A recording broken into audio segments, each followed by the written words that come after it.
Puji syukur kehadirat Allah SWT yang telah melimpahkan rahmat serta hidayahnya. Sehingga pada kesempatan kali ini kita dapat melaksanakan podcast ngopi atau ngobrol belajar Islami. Nah, insya Allah dalam podcast ini kita dapat banyak mengambil pelajaran dari materi kita hari ini. Nah, podcast kali ini kita mengambil konsep dan tema yaitu pernah perkuat peran agama untuk pemuda tanpa narkoba. Kita mengambil tema ini berdasarkan dari kajian kami bahwasanya masih banyak sekali penyalahgunaan narkoba di kalangan pemuda dan remaja. Nah, pada podcast kali ini kita nggak cuma sendirian nih. Di sini kita ditemani oleh Ustadz Cahyo Ahmad Irsad atau bisa dipanggil Ustadz Cahyo. Nah, pasti udah pada kenal kan. Nah, ternyata beliau ini merupakan founder dari Yuk Ngaji dan telah kali memadukan materi dakwahnya itu dengan komedi. Nah, langsung saja nih kita sapa dulu Ustadz Cahyo. Selamat datang Ustadz Cahyo. Assalamualaikum. Waalaikumsalam warahmatullahi wabarakatuh. Selamat pagi Ustadz. Selamat ini gimana kabarnya Ustadz? Alhamdulillah. Nah, akhir ini kira-kira Ustadz sibuk apa nih sekarang? Kemarin habis selesai menghadapi COVID. Alhamdulillah, sudah Insya Allah. Nah, seperti yang kita tahu di masa pandemi ini kita terus dituntut untuk terus bergerak meskipun dengan batasan yang ada, apalagi cara PPKM saja. Oke, selanjutnya di masa pandemi ini kita masih menghadapi banyak sekali berita-berita, terutama penyalahgunaan narkoba, yaitu narkoba ini masih banyak sekali sekarang ini dipakai dan kasus-kasusnya juga ini akhir-akhir ini masih marak sekali bersama kemarin juga karangan hati yang dijadikan pabrik tidur itu juga ternyata menggunakan narkoba dan itu juga terang-terangan bisa. Nah, langsung saja kita kemarin kita sudah teman-teman itu kayak membuat apa ya saja pendapat di akun media sosial kami di Multi Event juga di Petra begitu. Nah, kita ada beberapa pertanyaan ini dari teman-teman nih. Nah, pertanyaan pertama Ustaz, apa hukum penggunaan narkoba itu di dalam Islam Ustaz? Masya Allah, ini langsung ini ya, langsung tanya jawab. Ya. Sebelumnya ini sudah mulai materi atau belum nih? Iya, boleh Ustaz. Ya, tanya ini dari Ustaz, mulai gitu. Iya. Baik teman sekalian yang dirahmati Allah, sebelumnya saya sapa dulu. Assalamualaikum warahmatullahi wabarakatuh. Waalaikumsalam. Oke, alhamdulillahirabbil alamin, alhamdulillahilladzi khalaqal mauta wal hayata liyabluwakum ayyukum ahsanu amala wa huwal azizul ghafur. Asyhadu an la ilaha illallah wa la syarikalah wa asyhadu anna Muhammadan abduhu wa rasuluhu la nabiyya ba'dah. Allahumma shalli wa sallim wa barik ala sayyidina wa maulana Muhammadin wa ala alihi wa ashabihi ajma'in. Amma ba'd. Teman sekalian, alhamdulillah, semoga kita termasuk hari ini termasuk orang-orang yang bersyukur kepada Allah, orang-orang yang kemudian diridhoi Allah, orang-orang yang nanti akan ditambah-tambah nikmatnya, baik itu kenikmatan di dunia maupun di akhirat. Ketika Allah Subhanahu Wa Taala memberikan kabar kepada kita, la in syakartum la azidanakum wa la in kafartum inna adzabi lasyadid. Jadi ketika kita bersyukur kepada Allah, maka Allah akan menambah nikmatnya. Kalau kita kufur, maka Allah sudah mengingatkan bahwa siksa yang akan Allah berikan itu sangat pedih luar biasa. Nah, teman sekalian yang dirahmati Allah,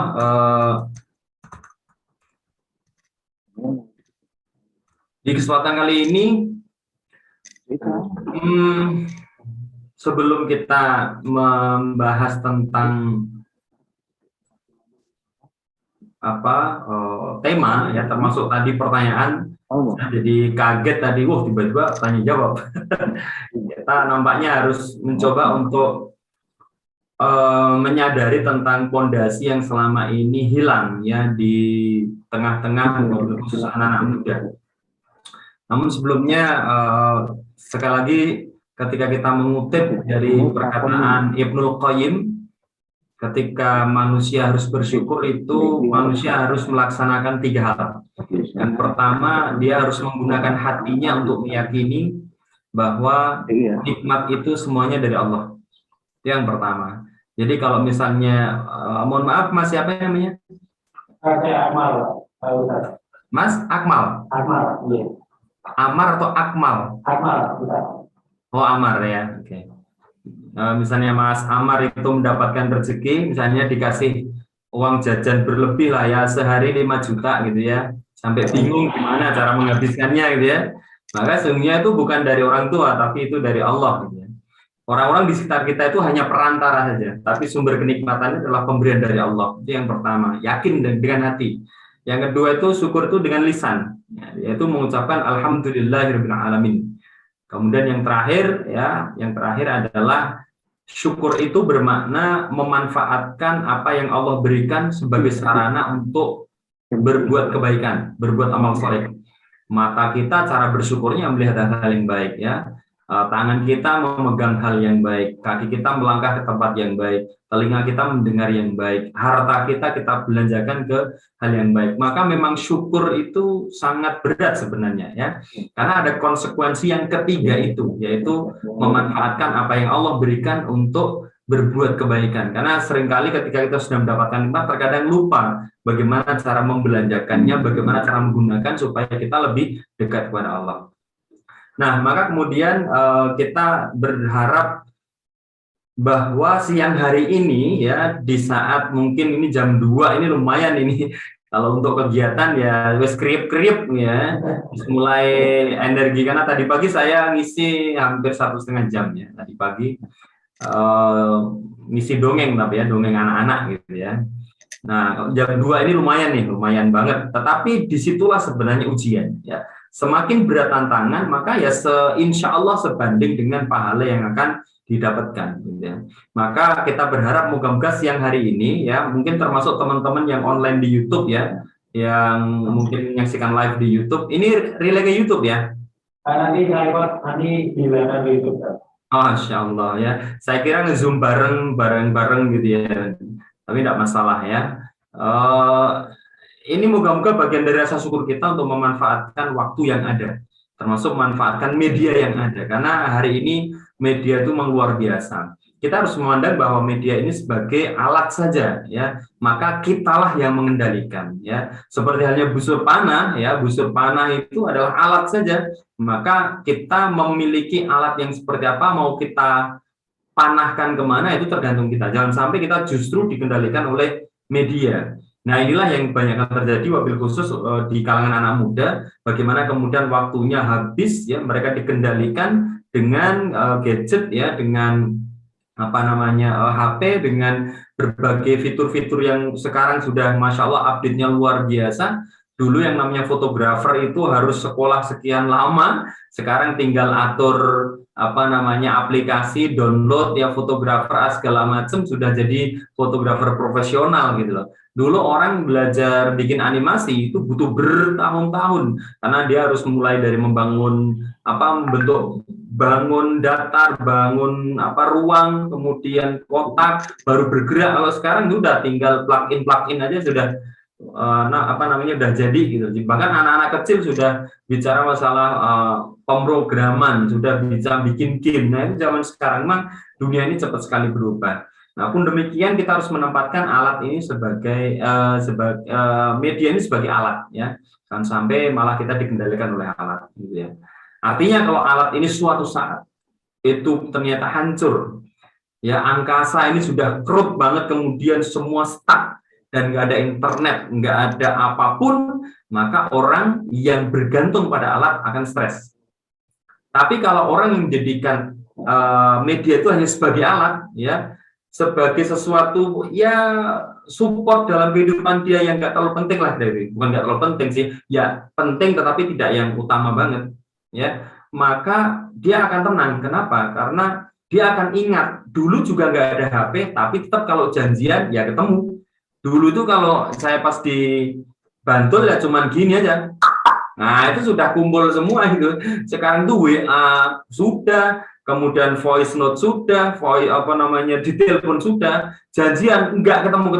Nah, ini anehnya. Kalau dulu cuman gitu ya. Cuman, Mar, main yuk, itu udah ngumpul semuanya. Ya, bahkan nggak ada yang telat itu, ya semuanya tepat waktu. Sekarang ya janjiannya ngumpul di angkringan. Setelah ngumpul main HP sendiri. Pertanyaannya buat apa ngumpul kan gitu kan? Kalau sampai kemudian di angkringan malah ngumpul sendiri. Nah, ini hal-hal yang kemudian harus kita perhatikan. Memang dunia ini sudah berubah sedemikian rupa gitu loh. Bahkan kemudian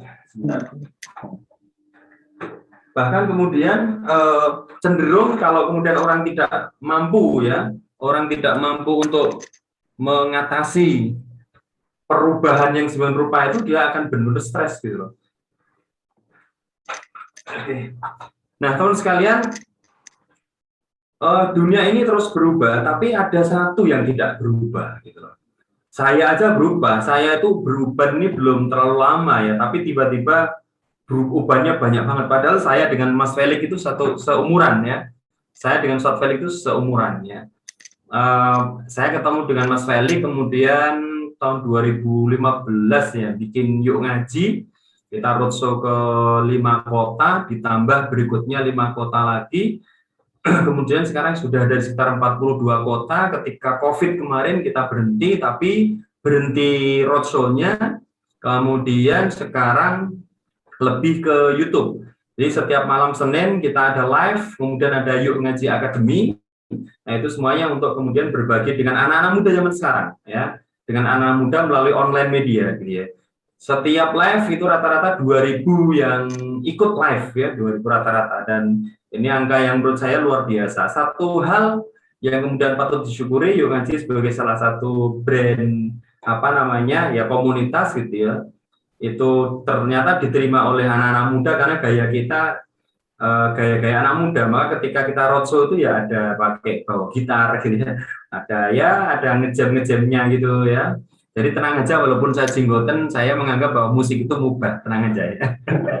Mubah asalkan liriknya baik gitu loh ya. Saya memegang pendapatnya ulama-ulama yang memang memubahkan gitu ya. Gitu ya, jadi saya sendiri di kantor ya ada gitar loh. Saya bisa gitar loh.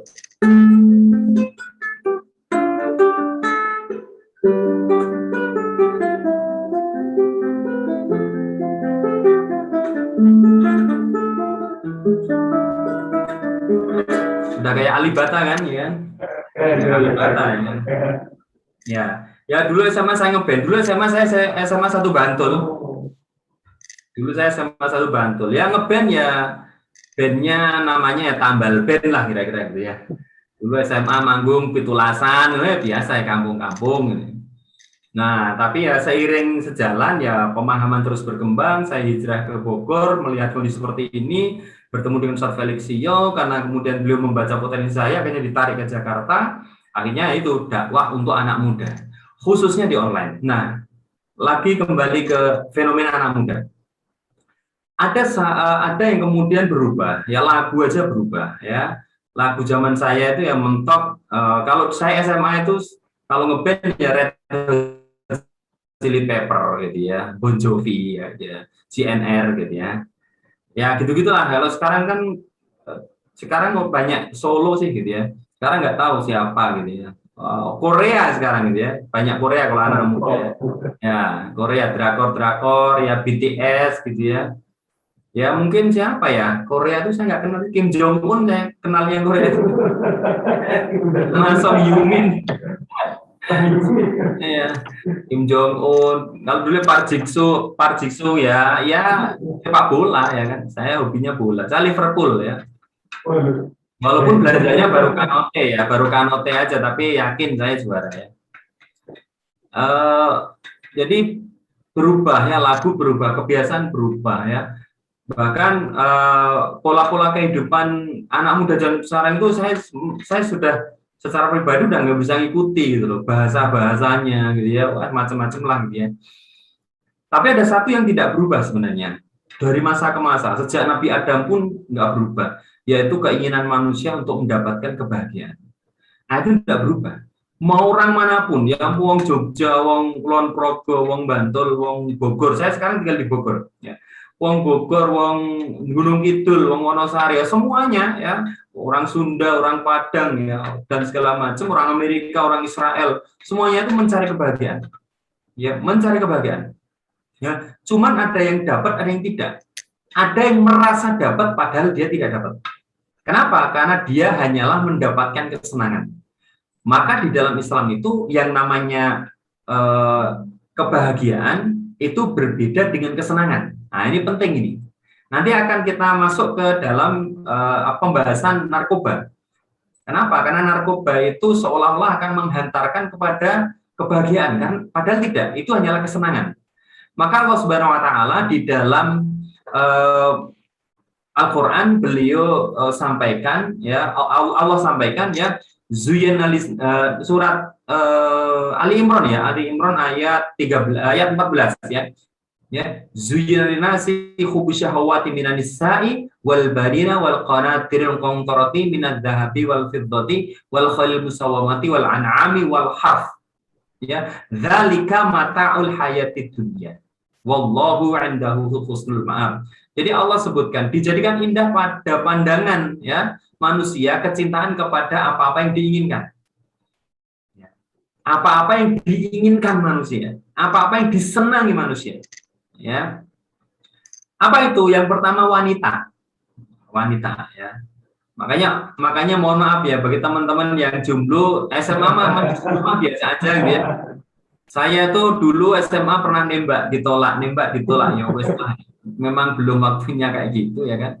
SMP aja saya nembak bola balik ditolak. Akhirnya mak comblangnya saya tembak. Setelah lulus ternyata saya diterima. Saya pindah kota dari lahir saya kan di Wonosari. Nah, pindah ke Bantul SMA. Jadi LDR, tapi dulu belum ada istilah LDR. Itu zaman dulu sebelum ngaji kan itu kan. Nah, ternyata ketika saya pulang ya, yang saya tembak itu ternyata sudah menikah. Ya, saya nggak datang ke resepsinya ya gitu ya. Nah, ya intinya ya cinta-cinta monyet lah gitu ya. Wanita. Jadi di situ disampaikan bahwa zuyyina linnasi hubbu syahawati minan nisa. Dijadikan indah pandangan manusia kepada sesuatu yang diinginkan, yaitu apa? Yang pertama manusia, yang pertama adalah wanita. Ya, jadi laki-laki ya pengennya wanita lah, wanita yang apa namanya, yang sempurna menurut dia. Seolah-olah kalau punya istri cantik, ya itu seolah-olah bahagia. Nah, ayat itu mungkin akan mengatakan begitu ya, seolah-olah bahagia. Padahal di sini Allah mengatakan itulah sebenarnya keinginan manusia aja. Dan belum tentu orang yang punya istri cantik itu akan bahagia. Buktinya para artis kurang apa coba? Ya. Kurang apa coba para artis? Yang laki-laki ganteng banget, terkenal, followernya banyak, yang cewek ya cantik luar biasa, perawatannya mahal, ya kan? Ya, followernya juga banyak, duitnya banyak, kaya, tapi apa ini? Mereka pacaran 5 tahun, nikah 3 bulan, selesai. Lalu apa gitu loh? Ternyata cantik tidak kemudian menjamin seseorang akan mendapatkan kebahagiaan. Wanita pun juga demikian. Yang punya laki-laki yang gantengnya luar biasa, ya. Saya nggak tahu sekarang standarnya Indonesia siapa sih? Kalau dulu tuh zaman saya tuh primus gitu ya. Ya pria musola gitu ya. Ada juga yang melesetin primus ya, pria muka setan gitu ya. Ya, primus yang menjadi panji manusia milenium. Wah, sekarang beliau sudah hijrah, top gitu. Beliau artis hijrah musyawarah ya, masya Allah Mas Primus itu luar biasa. Gue primus. Jangan dulu lagi Rano Karno. Wah, sekarang sudah zamannya bukan. Sekarang ya mungkin siapa sih pemeran Ikatan Cinta itu katanya itu standarnya. Kemudian naik lagi siapa segala macam lah dia. Apakah menjamin seorang wanita yang memiliki laki-laki suami yang ganteng akan bahagia? Tidak juga. Maka benar yang dikatakan Allah, inilah kesenangan dunia. Hanya kesenangan, bukan kebahagiaan. Ya. Six pack, badannya six pack. Ya kalau saya dengan Mas Amar itu bukan six pack ya, 6 month, 6 bulan. Ya, tapi alhamdulillah saya setelah COVID turun 10 kilo bro. Saya turun 10 kilo setelah COVID kemarin ya. Alhamdulillah, maka sekarang agak kurusan alhamdulillah ya. Nah, orang kemudian melihat pada fisiknya, apalagi zaman sekarang ya, seluruh seluruh teknologi itu sekarang ya kameranya ya manipulasi penampilan semuanya. Gitu. Padahal zaman sekarang itu laki-laki seperti Mas Amar ini laki-laki yang paling dicari sebenarnya, serius. Oh iya, betul sih ya. Survei membuktikan bahwa laki-laki yang mohon maaf seperti saya dulu, gedut gitu ya, Mas Amar itu tipe laki-laki yang paling dicari. Kenapa? Karena punya dua sifat, yaitu setia dan penyayang. Nah, ini ya. Kenapa sih laki-laki gendut itu termasuk setia? Karena saya yakin laki-laki gendut itu tidak mudah mengejar wanita lain. Yakin saya. Jangan kan mudah ya, jalannya capek banget ya kayaknya. Ya. Yang kedua, tipikal laki-laki yang badannya gede itu biasanya tipikal laki-laki yang penyayang. Jadi kalau ada makanan bilang nggak sayang kalau nggak dimakan. Ya, tipikal penyayang ya. Gitu ya. Jadi kalau nonton Liverpool melawan Madrid, cemilannya bukan kacang, tapi tumpeng ya. Gitu ya. Nah, ya. Nah, ini insya Allah ini bukan body shaming ya, bukan ya. Kalau saya mah biasa aja. Saya itu tiap hari dikatain, wah itu jenggot apa akar gigi, gitu. Nah, biasa aja. Nggak ngaruh, orang beriman nggak ngaruh. Nah, terus sekalian, apalagi ya, cantik gitu, wanita cantik, ya, kemudian apa lagi, laki-laki yang sempurna, yang ototnya wah luar biasa, yang setiap hari nge-gym gitu ya. Makanya dulu ada iklan ketika iklan apa namanya gym gitu ya, ketika ditanya, Mas, toilet di mana Mas? Jawabnya gini, di sana. Wah, gitu. Kalau musola di mana? Musolanya di sana. Jadi sambil memperlihatkan ototnya. Gitu. Apakah seperti itu yang menjadikan wanita bahagia atau laki-laki bahagia? Ternyata tidak. Karena realita menunjukkan begitulah adanya. Bahwa artis itu sudah menjadi contoh komplit lah kalau Bismillah ya, moga-moga ya Allah berikan hidayah kepada kita dan mereka gitu ya. Bagaimana mereka cantik, mereka ganteng ya, pacar 5 tahun berantakan. Oke, apalagi kemudian anak-anak ya. Jadi dijadikan indah kecintaan, kesenangan kepada siapa? Kepada anak-anak. Nah, kalau sudah menikah biasanya, wah anaknya berapa? Belum punya. Nikah berapa lama? Udah 15 tahun. Ya Allah. Seolah-olah kalau nggak punya anak itu nggak bahagia. Ya, kalau punya anak itu otomatis bahagia, padahal belum tentu. Lihatlah zaman sekarang anak-anak malah bikin masalah. Ya, kemarin ada anak-anak bunuh siapa ya, bunuh ojek online itu. Kemudian ada semacam-macam lah kasus anak-anak zaman sekarang. Termasuk nanti di dalam bahasan kita tentang narkoba tadi ya. Kemudian apa? Harta, anak-anak dan harta. Ya, minan nisa wal banin ya wal qanatirul qantarati minaz zahabi wal fiddah ya. Jadi harta yang banyak dari jenis emas. Ya ini pokoknya harta kekayaan lah. Seolah-olah enak. Kalau duitnya banyak itu seolah-olah enak. Messi itu gajinya itu 565 miliar kalau nggak salah per musim. Per musim itu mungkin 6 bulan ya. Itu seharinya itu berapa ya? 500 seharinya tuh 1, sekian miliar lah sehari. Itu mungkin kalau kita hitung detik ya satu menit lah, 1 menitnya mungkin ya 1 juta lah katakanlah begitu ya. Anda bisa bayangkan orang kesandung gitu ya, Messi kesandung itu dibayar itu. Messi anggap sak yuto, Messi ngumbahi sak yuto, Messi gulung-gulung sak yuto, Messi nglidur sak yuto. Ini apakah dia bahagia? Belum tentu juga. Gitu. Kita bisa lihat bagaimana di Eropa sekarang itu banyak sekali penyakit gelandang. Mereka apakah orang miskin? Tidak. Mereka orang kaya. Tapi mereka pengen merasakan sebenarnya gimana sih hidup di kolong jembatan. Bisa dibayangkan, mereka punya istana, tetapi mereka mikir gimana rasanya hidup di kolong jembatan. Jadi mereka kemudian penyakit gelandang. Di Jepang ada namanya penyakit hikikomori. Ya, penyakit hikikomori, penyakit yang orang itu bosan hidup, kebanyakan menghinggapi anak-anak muda. Karena mereka sudah sibuk luar biasa, kerja dari jam 8 sampai jam 10 malam, ya. Kemudian setiap akhir bulan pasti menghabiskan uangnya hanya untuk mabuk-mabukan segala macam. Akhirnya mereka bosan dengan hidup mereka sendiri. Akhirnya mereka mengurung diri, ya. Kemudian mereka bunuh diri. Penyakit hikikomori namanya. Ketik aja di Google ya. Silakan googling di Yahoo ya. Googling tapi di Yahoo ya. Jadi ketik Yahoo google.co.id. Saya nggak tahu Yahoo masih ada atau tidak ya. Berapa banyak orang yang kaya raya, memang harta itu bukan segalanya. Google aja kalah kayaknya. Karena itu namanya kecanduan, rehabilitasi.